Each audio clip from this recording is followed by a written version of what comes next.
Bryan, great to see you as always. Absolutely. We've known each other Far too long. 30 something years.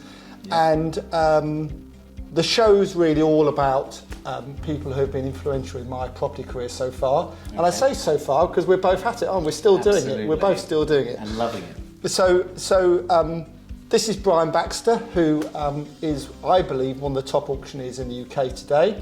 Thank you, John. I'm not sure you're doing a lot of auctioneering these days because it's all online, but would you like to... That's the great thing about it. We are still doing it. It's live. It's not a widget. We do live auctions. Okay. We stream them from the office. Okay. So would you like to just explain what your business is and how we know each other really? Okay. So the business is an auction business. Fundamentally, I run the East Anglia operation. Yeah. Auction House UK.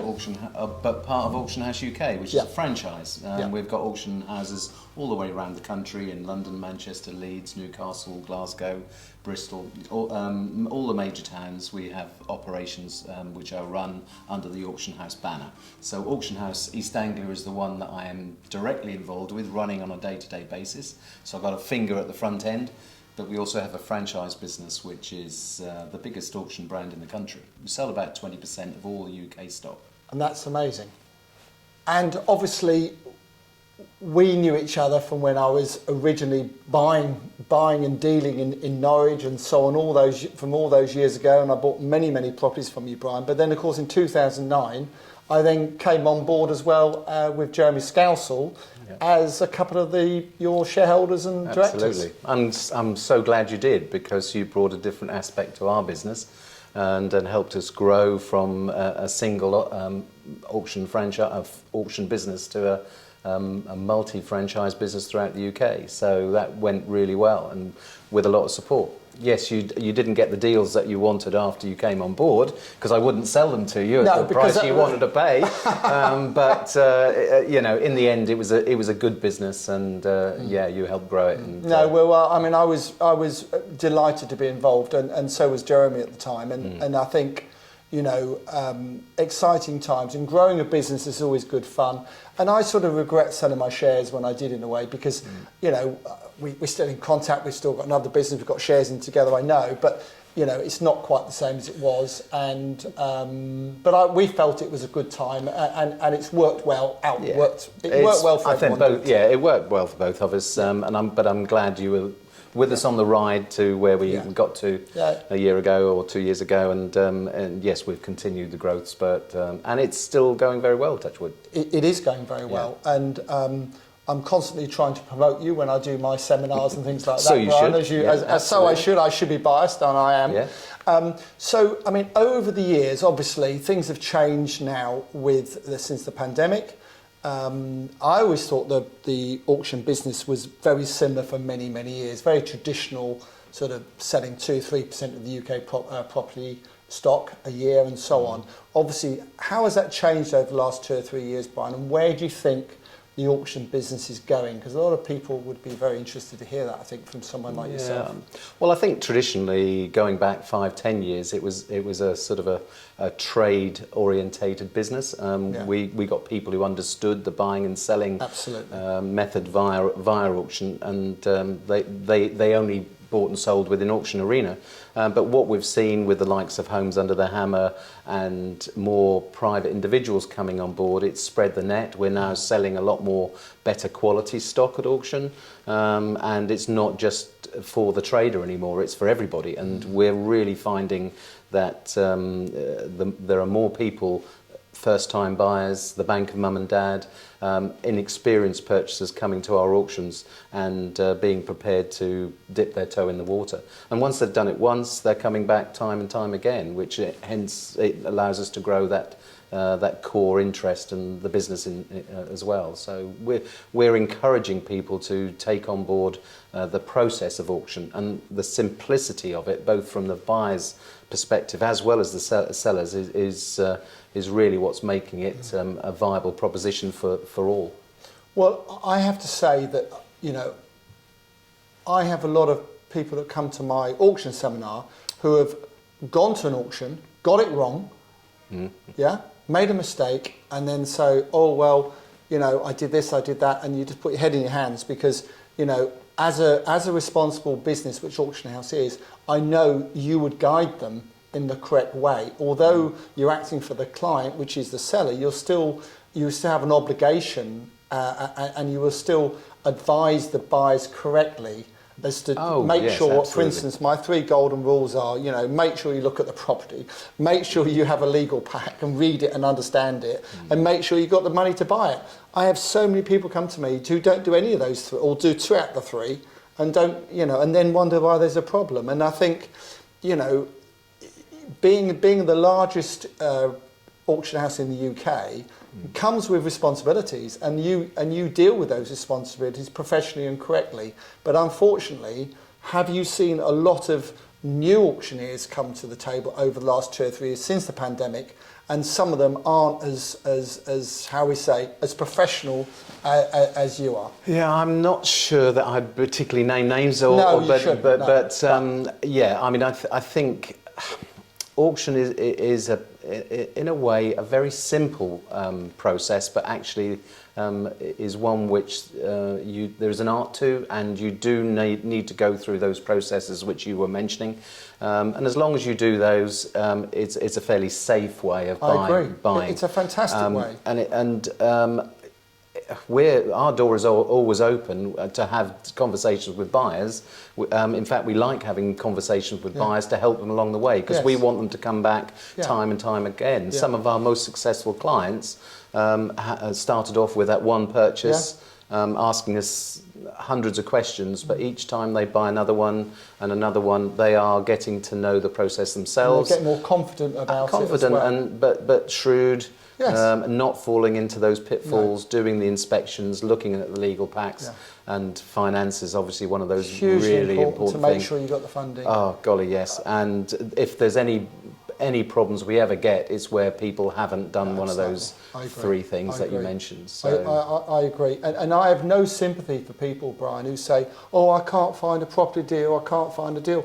There's 3,500, 4,000 properties a month auctioned in the UK. If you can't find a deal out of that lot, then we should all go home, in my view. There are always deals to be had, and there's always a bargain to be found. It's finding the right one in the auction catalogue. It's finding that one, isn't it? It's that golden nugget, to be fair. Talk to me and I'll find you. Of course you will, Brian. Of course you will. You're selling them. Yeah, absolutely. But no, it's very interesting. And do you think that many of the auctioneers will go back in the room like they used to? I mean, you used to stand there at the rostrum. Brilliant auctioneer, Brian. I'm not just saying that because I'm here, but it's genuinely, I genuinely believe that. And I, as you know, have been in the business a long, long time, and I've met a lot. I know a lot of auctioneers. Don't you miss that if you're not in the room? Yeah, personally, I suppose I do miss the cut and thrust of cut and thrust of standing in an auction room with a sea of people in front of me. But I have to say, what's most convenient for my sellers and my buyers. There was a time when you used to have to take a day off work to go to a venue, travel 100 miles to get to visit a room, a hotel room, or to be told it's sold an hour earlier, or you miss out because you don't pay enough and you've wasted all that time.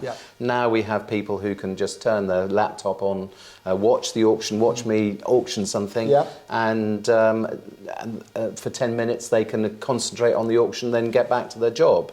A couple of auctions ago, I had a builder who said he bid whilst he was halfway up a ladder, on the end of a telephone. I mean, that is incredible, isn't it? It is. And so he's not wasting valuable time earning money by visiting a venue. So I've got to say, convenience and efficiency, we'll have 5 times as many people watching an auction online as we used to have in an auction room.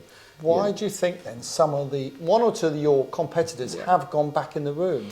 Yeah, I think that's perhaps a networking thing. Some people do. The traders, I think, miss it more than we like it. Yes, we love being in the room. You like to psych people out. We like to meet new people. And put people off. Put people off buying. Yes, absolutely. So I understand why the traders want to go back in the room and deal amongst. In the old days, we used to deal amongst ourselves. If you were late for an auction, someone else had picked you to it and bought it. You could stand there and say, "Well, how much do you want for the contract?"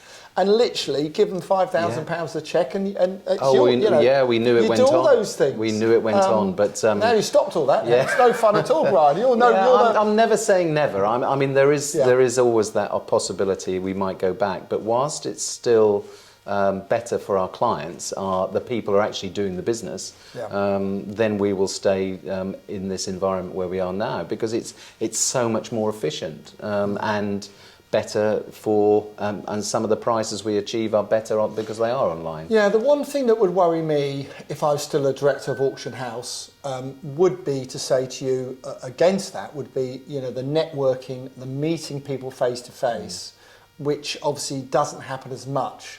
And also finding, we used to, the room was good for finding more stock, wasn't it, for the next auction, the auction after that, no? No, I'm going to argue against that. I would have said you would be the last person to say that 3 years ago. I know, exactly. Exactly. 3 years ago, I would have said, no, we'll be back in that room. Absolutely. Straight away. But I'm finding that I'm spending more time, quality time with my clients in between auctions. Gotcha. And there was a lot of lookers who had just come along for the theatre. Yeah, of course. And as you say, just having a chat with each other rather than the doers.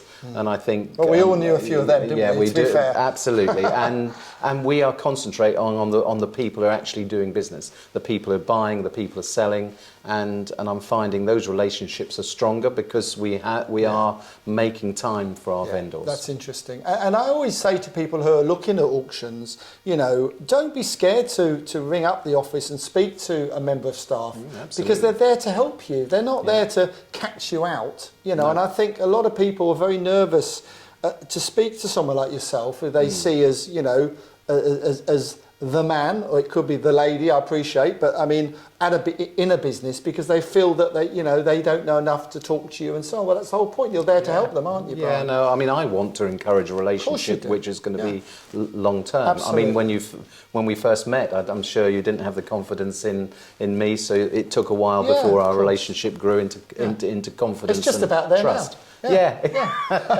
Yeah, you still want a better deal out of me than I can give you. Well, that's life. We all like a deal. Tell me, going forward, where do you see the auction business going, and where do you see the market going in the next 12 months? Because that's what everyone probably wants to know. Us rattling on about other things, but that's probably what they want to know. I certainly think auction is coming into its own for efficiency. There are certain elements that are seeing there's a drift in the market, and perhaps prices might dumb down a little bit, but I think this is a real opportunity for some good deals to be done.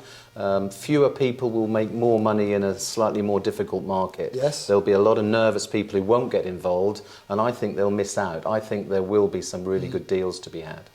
I agree entirely. And to the competition that's coming, I mean, lots of more online auctions are opening up. You're not concerned about that so much? No, I personally, I think the more people who get involved in the arena, the more people understand auction as a medium, and it is the most simplest way to get a property to market, get it sold, money in the bank, and move on. Or from a buyer, not have all these long delays in between agreeing a sale and then the exchange of contracts. I can't tell you how it drives me nuts. We get buyers, and it takes weeks and weeks and weeks.